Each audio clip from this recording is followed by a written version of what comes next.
Hey everybody, it's Tool Infrastructure Day here in the cave for an exciting tool. A few weeks ago on the channel, I was doing a live stream and I was talking about how the mill, my sharp milling machine that I bought at the end of 2020 is one of my favorite tools in the whole shop, that I love the machine tools specifically. And I was talking about beginning machine tools and giving advice, and I was talking about some various small benchtop machines. And I offhand mentioned, I do want to put a smaller benchtop mill in this cave for tighter setups, and also to be able to have a couple different setups. Like that's a nice luxury to have. And Precision Matthews reached out and sent me one of their PM 728 VTs, a real stunning little machine. It's gorgeous. It's got really tight ways. It's ground, it's hardened. It's a lovely augmentation to my toolage here at the shop.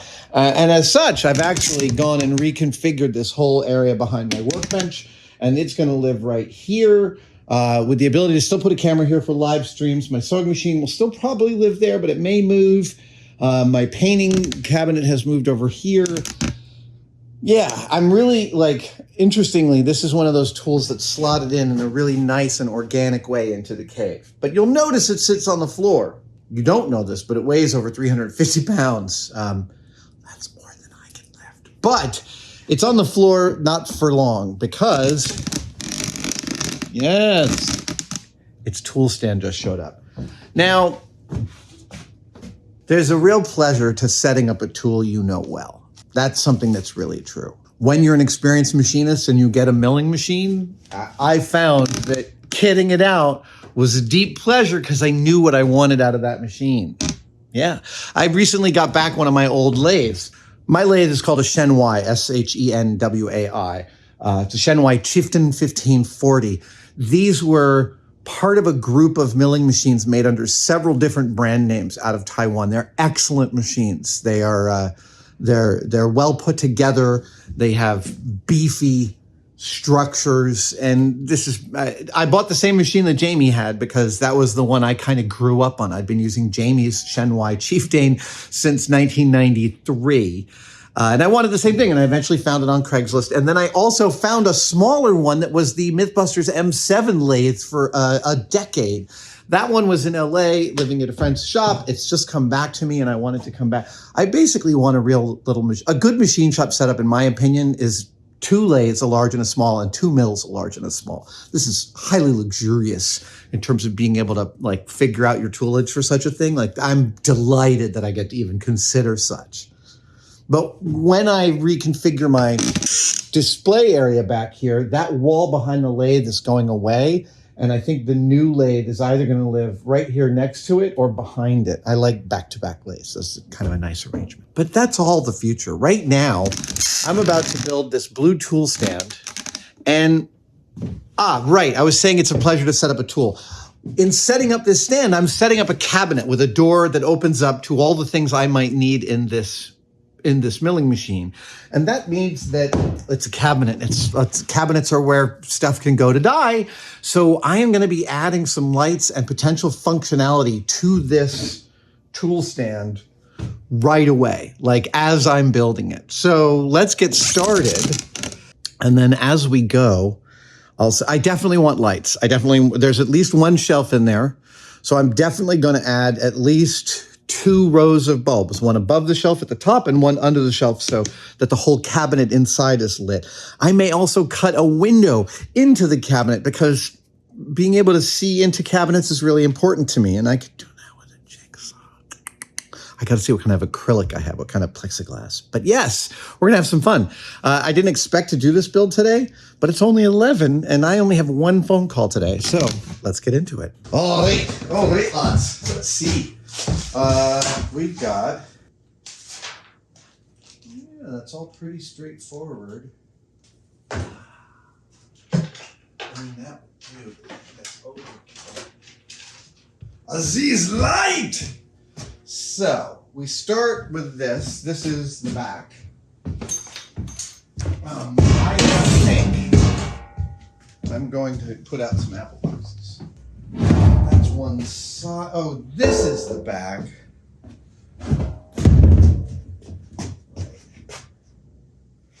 That's the back.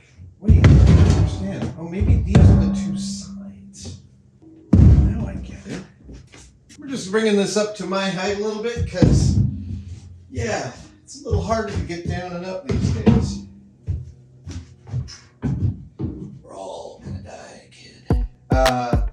So, let's see what we got here.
All right, so this is the door, and that's the handle.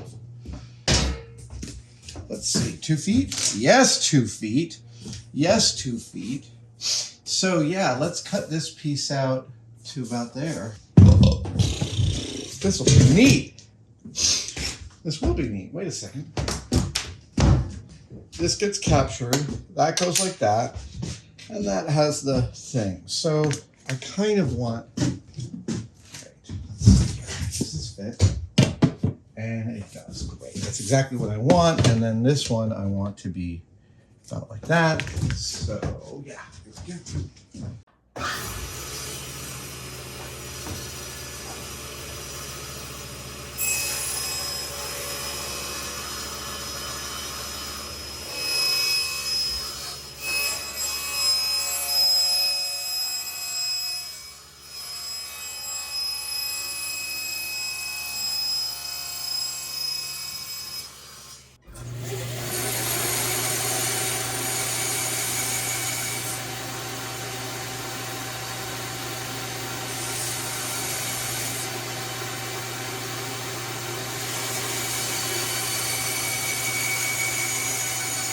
Do here.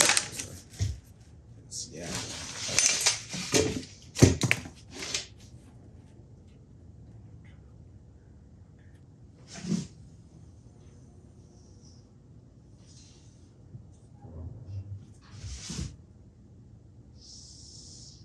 Yeah, I think that's how I'm going to do it.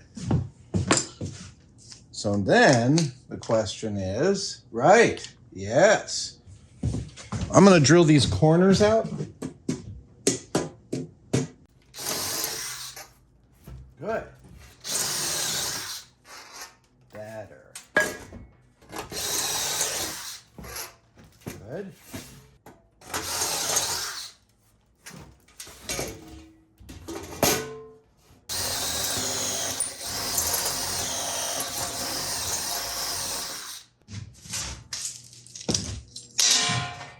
All right, now it's going to be a bit of a grind.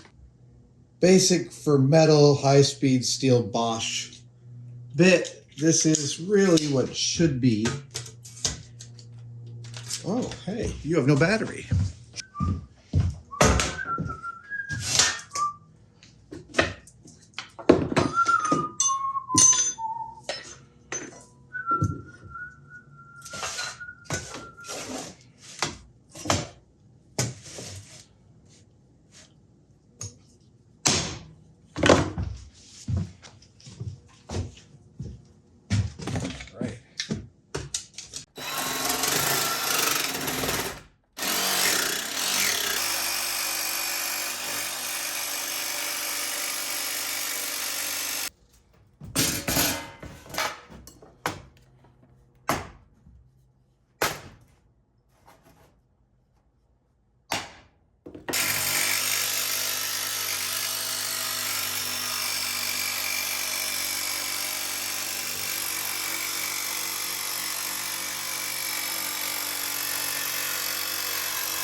that's an awful noise.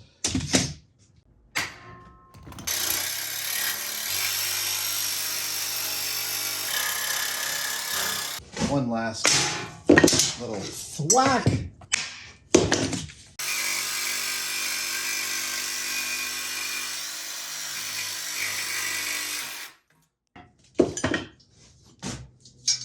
There we go. Now, this is a nice piece of steel, but it's powder coated, and I don't know how useful that is to me, but I'm not going to throw it out just yet.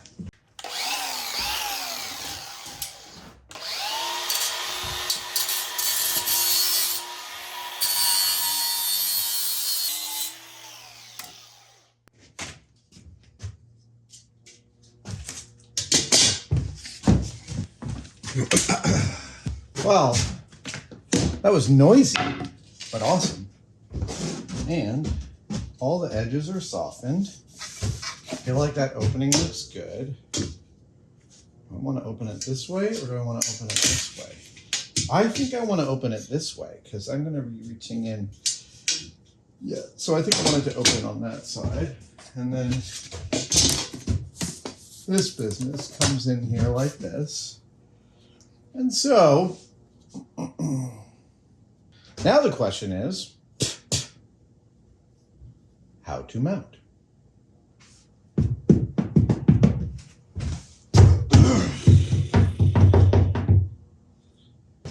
would do cap heads. No, we're going to do button heads. That's it, button heads. Do I have any stainless? Oh. Those would do. Those are. Oh, that's all right. 2, 4. 1, 2, 3, 4, 5, 6. 3, 4, 5, 6.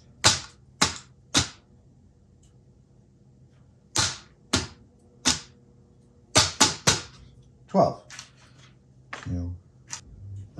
Right, and we're gonna do washers on there. 1, 2, 3, 4, 5. I always get one more than I need.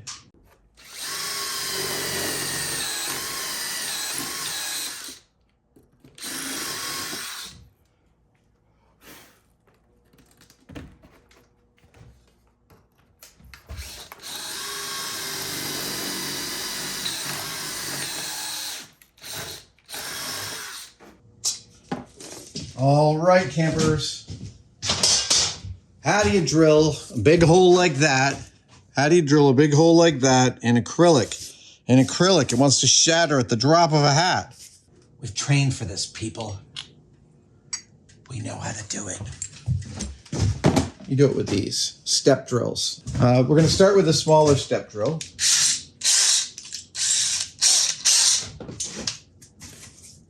And you'll see the step drill scrapes rather than pulls. You can drill holes with normal drill bits through acrylic. You've got to be more careful, but look at that. Okay, so there's a full 1/2 inch hole, and now we're going to use this to open it out until it fits this malarkey.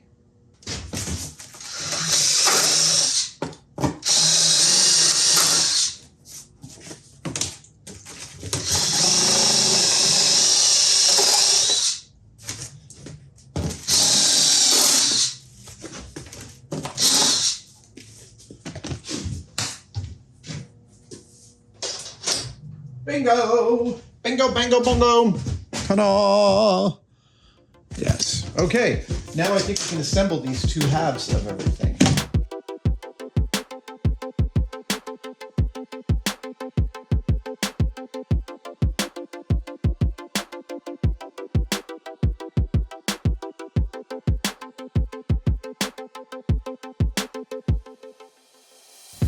Dude. Yeah.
go. Great. So I'll show you what we're doing here now. Now we've got the light. We're going to put this back panel on. And it's going to hide the wiring nicely. Again, don't tighten any screws until they're all tightened, until they're all in.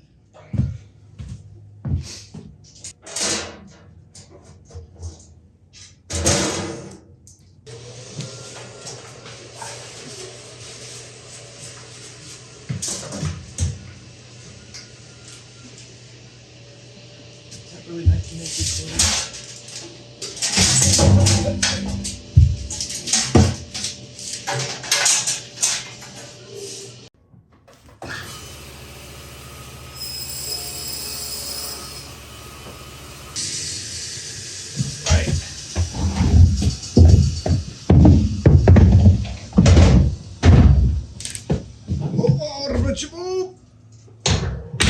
Go.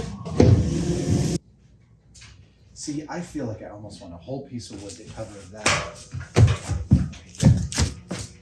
And I think I will. And I think I will. So how big is that?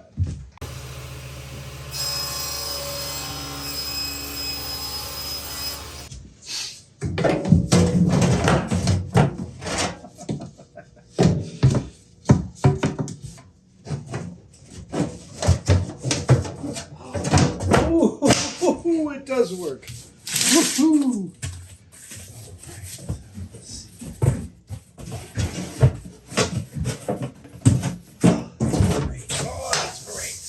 Much better. My issue is down here, I end up with like these kind of slight holes on the sides that end up being like a no man's land, and like things will fall there and I'll never find them again. Whereas if I put this here and I put this here, then I can sort of run that off at the pass. And I'm going to do that. I'm going to do that with a little double stick.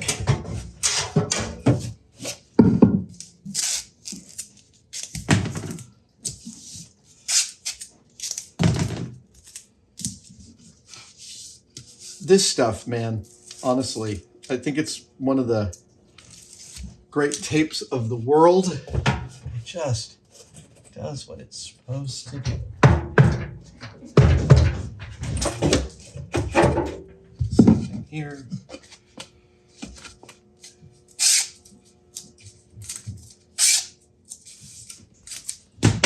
It's like one of the things I prize in a material is that it does what it says on the tin. And frankly, of materials that I use on a regular basis, wood glue, man, glues wood, often stronger than the wood. It's hard to beat. Masking tape, like black mat. Oh man, that stuff is so good. Okay, I'll stop talking and get this. I was just going to talk about how much easier it is to pull the backing off of this double stick. And it is. Okay, here we go. Oh. There we go. Good. And we can pop the door in. We named the dog Indiana.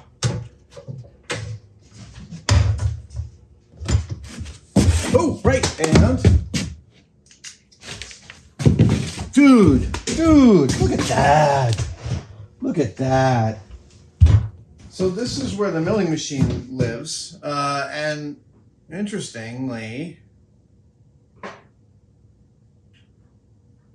I think this has to leave. Yeah, I think the sewing machine can't live here. I think it's silly for it to live here because I only use it every few months. So it's not a every few weeks tool.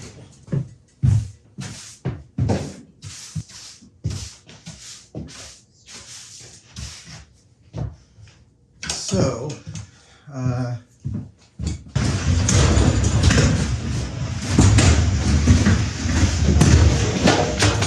oh, hey. All right. So the biggest issue is, But it sits either like this. So you can see it right here. Right like that. And then I'm using it and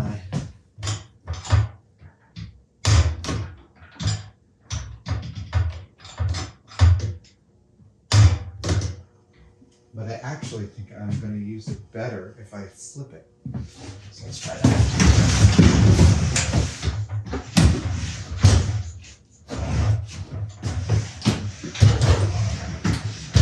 See? That's going to be.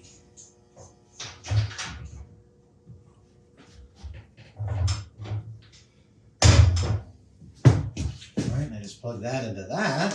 Boink. And we're off to the races.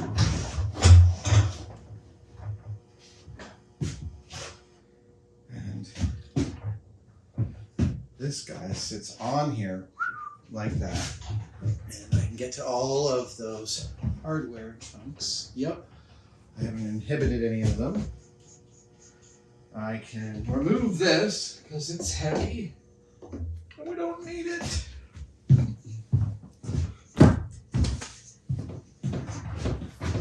Level it later.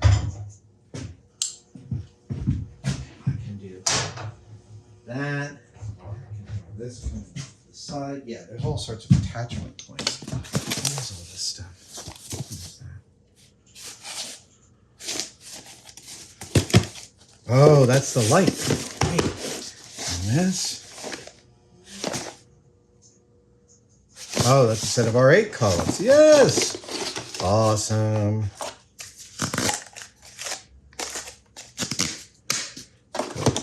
Good. Juicy fruit.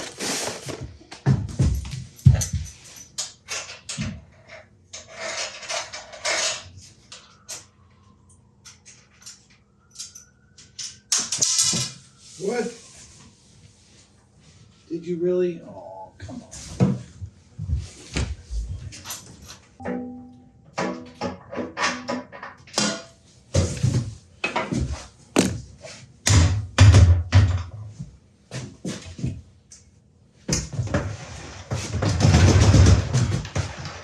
So I didn't really expect this tool stand to end up becoming the installation of my new little Precision Matthews milling machine, and yet that's what's happening. Let me get my camera set up here so I can chat with you without having to hold on to each other. So this is my new Precision Matthews milling machine. It's about like 24 by 12, give or take. It's a little beefier than the benchtop mill I was thinking of when I mentioned a benchtop mill, but honestly, it's a terrific machine. I am about to start putting it all together. It's got DRO on the Z and the X and the Y. I've got to connect that all up. There's a whole DRO unit, which will bolt somewhere here. I've got to put the handles on. There's all sorts of stuff to do. So let me get you on a wide, and we'll get this puppy going. My biggest question really is about workflow here. Like, is that what I want? It's kind of what I actually see.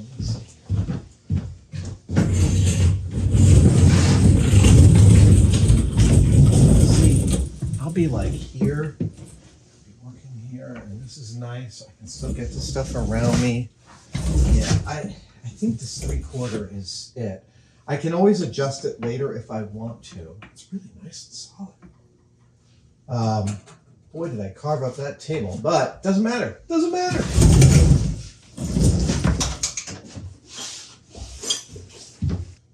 Great. So that's definitely.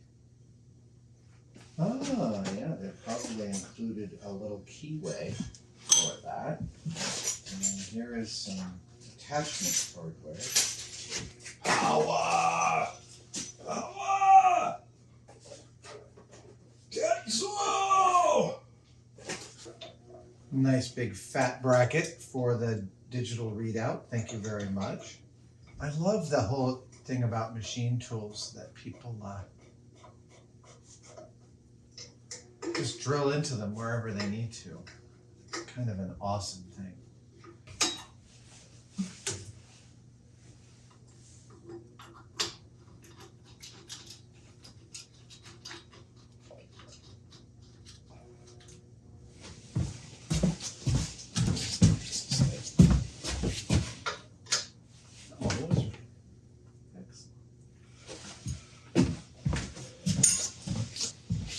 Oh, this is so much fun. It's like setting up a new Christmas present.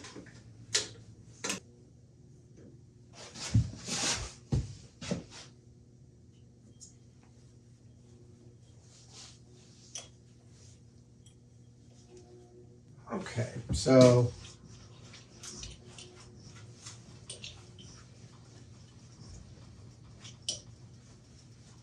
great. Okay, so where I'm at now is it's time to, all of these pretty silver cables are actually part of the information transmission of the digital readout. So the way a digital readout or DRO works is there are scales on the axes. There's one here for the y-axis, there's one here for the x-axis, and then there's one here for the z-axis, and then there's a fourth one here as a quill for other z-axis. And each of those terminates in a 2, 4, 6, 9-pin D connector into the back of this guy. And then once you route them all, you want to add more zip ties so that they route correctly and they don't get in the way of stuff. Because otherwise you end up with like all this stuff hanging out the bottom. It can be ugly. So this is Y. Yep, that's Y. Okay. So next one is X, which is this. No, that's Z. Okay. Here comes Z. And I think this also wants, I want both of these. Okay, so if this is going to go up and down, yeah, it can live there, give or take. And now we have one more, which is X. And here comes X.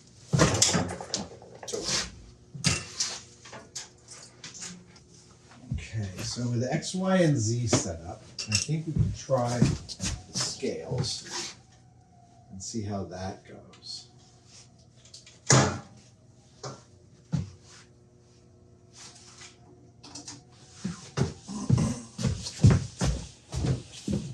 Turn this on. Excellent.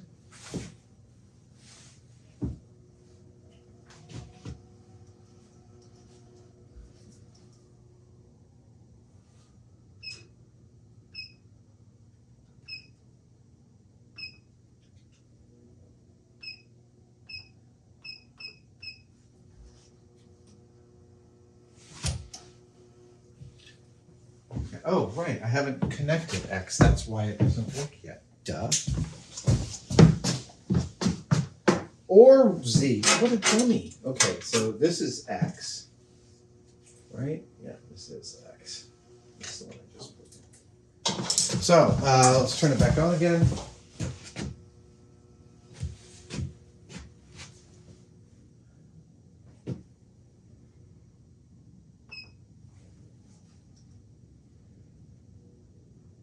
Damn, that is a very small amount of backlash.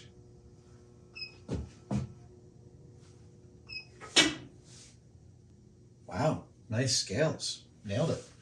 Oh, right, let's see. Yep, that's great.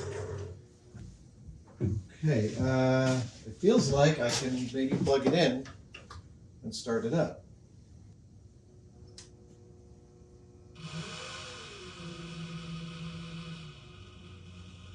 That's a, what?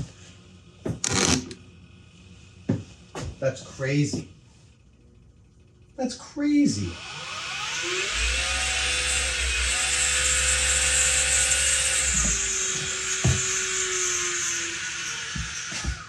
This video started with the arrival of my tool stand for this Precision Matthews mill. There's nothing better to do with your toys than to take them apart and make them better. And this one already came in pieces. So before I put it together, I put a plexiglass door on it. I put lights in it. Very, very happy. As you can see, I started bolting some other things to this. And I will tell you, I bought a new set of R8 collets. And the first difficulty I ran into, this is an R8 collet receiver. So this sits in here and goes up in there and all of that. And I ran into this issue, which is that none of my R8 collets would actually fit in this machine. And this sometimes happens with stuff brand new off the factory floor. It's machined to its tolerance, but there might be tiny burrs here and there. In the end, I actually I threw a hone up in there and I honed the back. Now, that sounds risky with a milling machine where concentricity is paramount. But in an R8 collet, the concentricity does not come from this back part as much as it comes from the taper meeting the interior taper of this. And so I honed it and I got everything fitting nicely. And I also carefully took the burrs off, and that is with a file. If you get a brand new R8 collet and you feel it, you'll feel the sharp edges of its manufacture. And it's actually really, really, I didn't realize how good the practice was because I watch a lot of machinist YouTube videos and they all take burrs off of their brand new equipment. I just spent like 2 hours going through all of these. And then because I was going through all of them over a couple of hours, I pulled out my 1/10,000th gauge. And this is the most sensitive gauge I have in the building. Is it the most sensitive gauge I have in the building? It might. Suffice to say that every single one of those numbers around the perimeter is 1,000th. So every line is 1/10,000th. 1/10,000th is 2.4 microns to you and me. And I am happy to report, so when you're a machinist, you end up with multiple sets of everything just because you buy stuff at a garage sale here or there, you collect stuff, you buy a machine, it comes with a bunch of things. So I have 3 full sets of R8 collets, one on my main mill and now one here. But I also have like a 3rd set of bouncing around parts. I had to replace a couple of my new ones here because I had one that was a full 1,000th out of round, which sounds like that's fine. But frankly, every single one of these R8 collets chucked into here was giving me a run out of 2 to 3 10,000ths.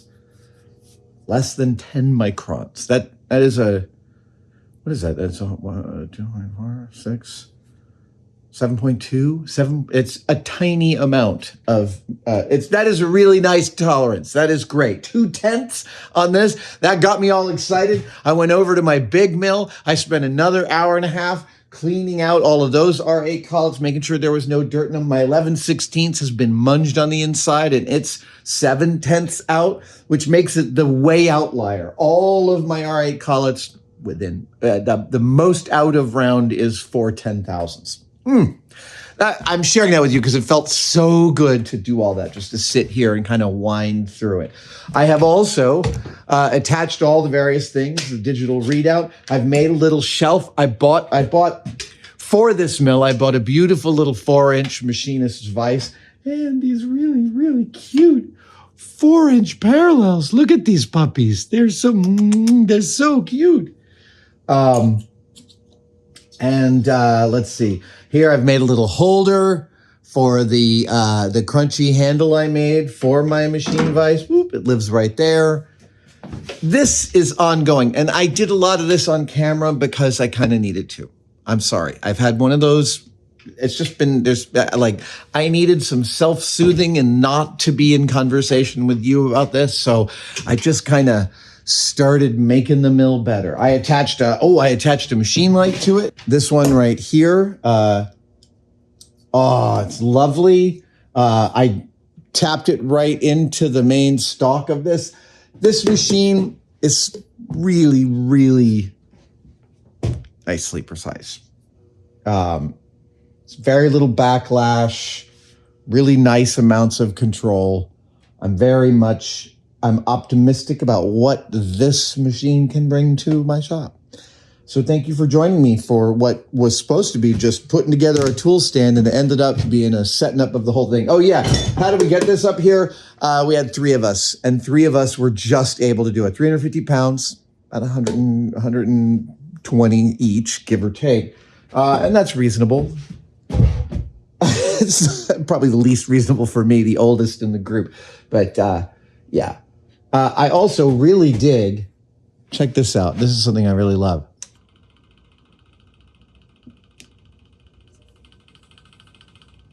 The slowness. Plus I can go, oh yeah. Oh, that is really nice. So, go off. There are some future projects. For instance, on the hand wheels here, these gauges are locked in place by this little nut here. I'll probably rebuild those just to make them nice out of brass, so I want to handle them. And there are a few other places I may swap out handles for custom-made things that feel better. The quill is really nice, actually. I really like the quill feed here, and I may still put some kind of steering wheel there just because I love the steering wheel. There, I think I've covered all the major bits and parts of the machine. Thank you, Precision Matthews. Oh, right. I also added I added an automatic drawbar. It's actually the automatic drawbar from my old mill that just uses an impact wrench, and you bring it down and frankly, I haven't hand tightened a drawbar in a long time, and I'm not about to start now. It's just too much time. I don't mean to sound precious about it. I'm just like, I'm here for the flow state. And if a $120 thing that I have in a bin can get me there, well, I'm installing it. It's a nicely configurable machine too. I see lots of room for me to add extra lights and other things. And I'm really, really happy. Thank you guys. I'll see you next time. Cheers.